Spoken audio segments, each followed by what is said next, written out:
Europe Matin. 9h-5, Patrick Cohen.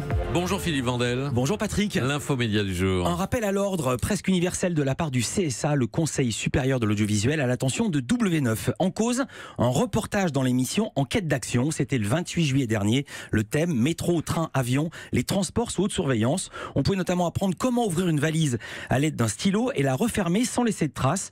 Ou alors l'existence de clés spéciales employées par les autorités américaines pour ouvrir les bagages suspects. Des clés par ailleurs disponibles à la vente. Le montant des vols effectués grâce à ces techniques aurait également été divulgué, note le CSA, qui ne donne pas le montant, justement parce qu'il était gros, donc tentant.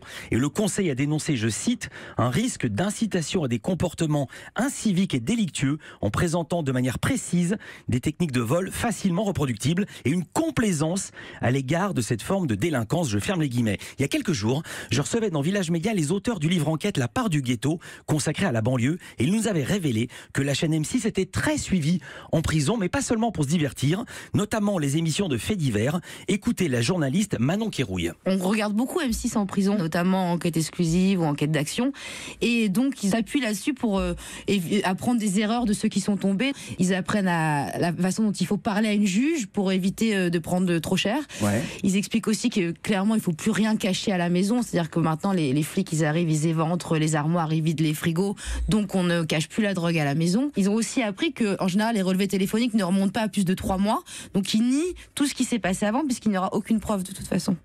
Alors je reviens au CSA, il a fermement rappelé à W9 la loi de 86 qui précise que l'exercice de la liberté de communication des chaînes de télé peut être limité par la sauvegarde de l'ordre public. En clair, n'apprenez pas aux gens à voler. W9 fait partie du groupe M6, mais la loi s'applique évidemment à toutes les chaînes et toutes les émissions, il y en a trop pour les citer ici, de ce qu'on appelle désormais la télé pimpon.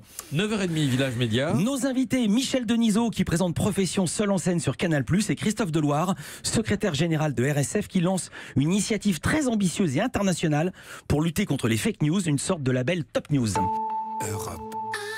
Europe 1.